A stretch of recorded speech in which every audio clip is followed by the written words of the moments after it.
Hello students, आज के editorial का टॉपिक है चेंजिंग पॉलिटिक्स इनकम्पिटेबल गवर्नर्स। ये एडिटोरियल का टॉपिक को आप GS two polity and governance वाला जो पार्ट है उससे आप कनेक्ट कर सकते हैं। ये आर्टिकल मैंने पहले भी इस आर्टिकल से ही रिलेटेड आर्टिकल गवर्नर पर ही आया था मेरे पिछले प्रीवियस वीडियोज़ में, आप देखेंगे।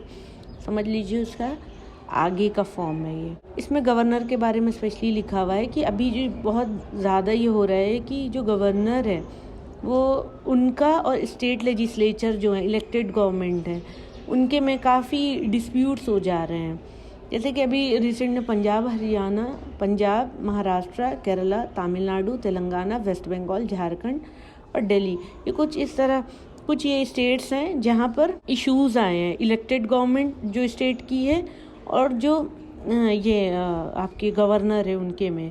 गवर्नर क्या होते हैं? वो हमारे इनडायरेक्टली इलेक्टेड होते हैं। डायरेक्ट इलेक्टेड जो होते हैं वो लेजिस्लेचर में होते हैं, ठीक है। उनके तीन ग्राउंड पर आ रहे हैं इश्यूज, ठीक है। फर्स्ट है जो नॉन बीजेपी स्टेट्स हैं, जो ऐसे स्टेट जहाँ पे जो पार्टी रूल कर रही है वो बीजेपी नहीं है, ठीक है, बीजेपी गवर्नमेंट की नहीं है। और दूसरा आ रहा है जब वहाँ पर वो लोग अपना गवर्नर वो इस तरह से अपना पावर शो कर रहे हैं जैसे वो यूनियन या कॉन्स्टिट्यूशनल के हिसाब से चल रहे हैं, वो उस चीज़ की अपनी हेजेमनी दिखा रहे हैं, वो एक इशू आ रहा है। और तीसरा आ रहा है जो उनका डिसएग्रीमेंट है, जो वो चीज़ें किसी भी ओपिनियन या किसी भी बात को लेके ओपनली जो एक दूसरे से ऑपोजिट है सोच में, तो वहाँ पे एक तरीके का पॉलिटिकल डिवाइड है। अभी ये रिसेंट में governor of Tamil Nadu RN Ravi ने भी कुछ इस तरह स्टेटमेंट दिया जो इंडियन नेशनलिज्म की उन्होंने अपनी बात किया, जहाँ पे वो एक लेसन दे रहे हैं तमिल पीपल को। फिर भी ये मैनेजेबल हो गया क्योंकि जो और सीनियर और गवर्नर थे या और जो स्टेट्स के लीडर्स थे उन्होंने इन सारी चीज़ों को टैकल कर लिया। लेकिन अब बात ये है कि जो गवर्नर आर्ग्यूमेंट कर रहे हैं अपना पावर की, तो क्या जो उनके पास कोई डिस्क्रिशनरी अथॉरिटी है या नहीं है, और अगर है तो वो कॉन्स्टिट्यूशनल है या लीगल है। देखते हैं कैसे क्या है। अभी एक एग्जांपल ले लें तो कोई भी गवर्नर है या कोई भी पॉलिटिकल लीडर है, ये लोग ब्लेम गेम करते हैं। एक गलत करता है, दूसरा जब पावर में आता है तो वो भी वो चीज़ें वो सेम इमिटेट करता है, सेम एक्टिविटीज़ करता है। तो ये पावर पे आके ब्लेम गेम करने का एक इशू कंटिन्यूसली चला आ रहा है। हमारी ऑटोनॉमी जो हमारी स्टेट्स की है वो एक डिसाइसिव टर्न लिया है कब, लेट 1980s से, जहाँ पे हमारा जो कॉन्स्टिट्यूशनल जो हमारा फ्रेमवर्क था उससे काफ़ी चेंजेस आने लगे। स्टेट को पहले से ज़्यादा ऑटोनॉमी मिल गई और जो हमारी पॉलिटिकल पार्टीज़ हैं स्टेट में उनका फोकस जो हो गया राइज हो गया, लिबरलाइजेशन ऑफ इकॉनमी हो गया, जो कि हमारा 1991 जो LPG रिफॉर्म हुआ था उसमें बहुत हमारी इकॉनमी जो रिफॉर्म हुई थी, लिबरलाइज, प्राइवेटाइज एंड ग्लोबलाइज।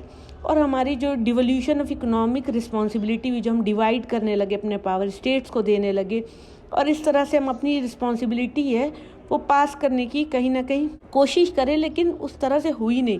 वो पावर और रिस्पॉन्सिबिलिटी की जो पास करने का जो इशू है वो मैंने पिछले भी अपने आर्टिकल में एक्सप्लेन किया है। आपको पता होगा, अगर आपने सुना होगा तो, नहीं सुना है तो सुन लीजिए कि 73rd एंड 74th अमेंडमेंट में भी फिर हम वही बात करते हैं कि devolution of power from top to bottom. Top पे अगर सेंटर है और लोकल पे हमारा लोकल एरिया है, बीच में होता है हमारा सेंटर, तो हम क्या कह रहे हैं, हमारा जो पावर हो वो नीचे तक जाए, टॉप टू बॉटम। तो यही हमारे 73rd और 74th कॉन्स्टिट्यूशनल अमेंडमेंट में इसकी बात हुई है।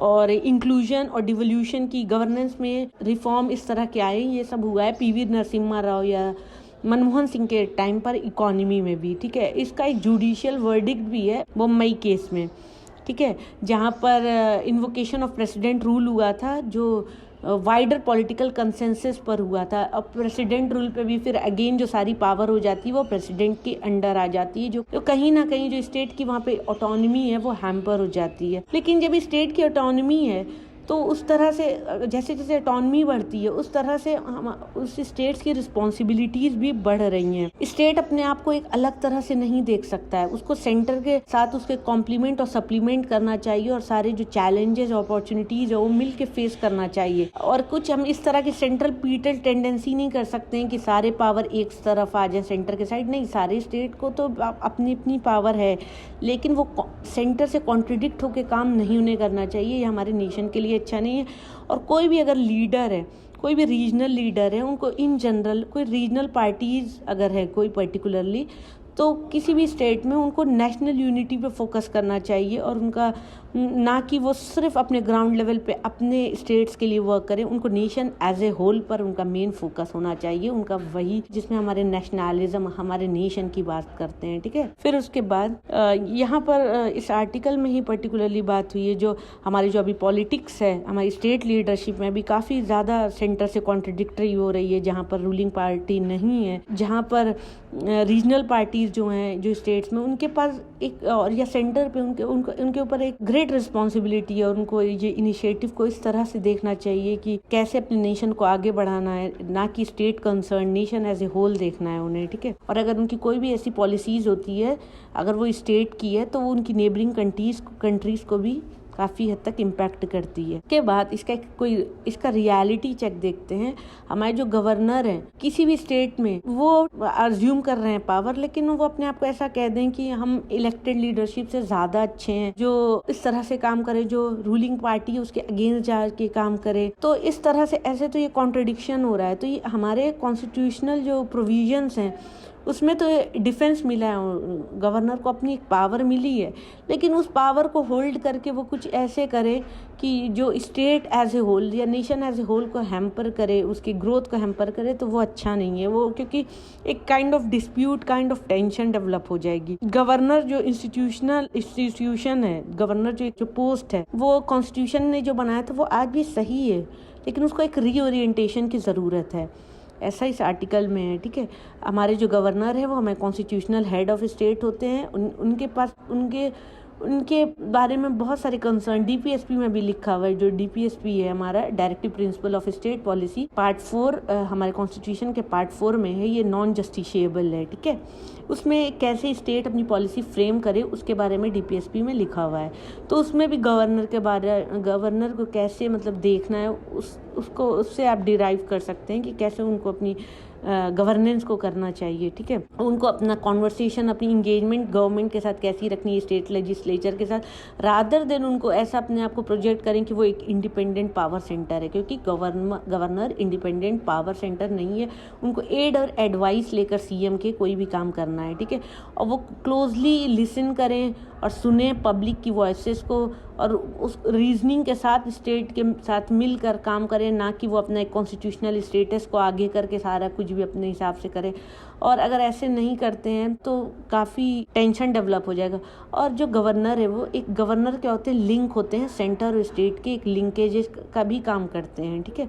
और अगर इश्यूज आ रहा है गवर्नर और स्टेट में, तो ये लिंक कहीं ना कहीं खराब हो रहा है, ठीक है। गवर्नर का भी क्या है, सिर्फ ये सारी बातों को एक कान से सुन के एक कान से निकालने वाली चीज़ें नहीं करना चाहिए, बल्कि सारे गुड फैक्टर्स को मैनिफेस्ट करना चाहिए अपने इंस्टीट्यूशन और पब्लिक कल्चर में।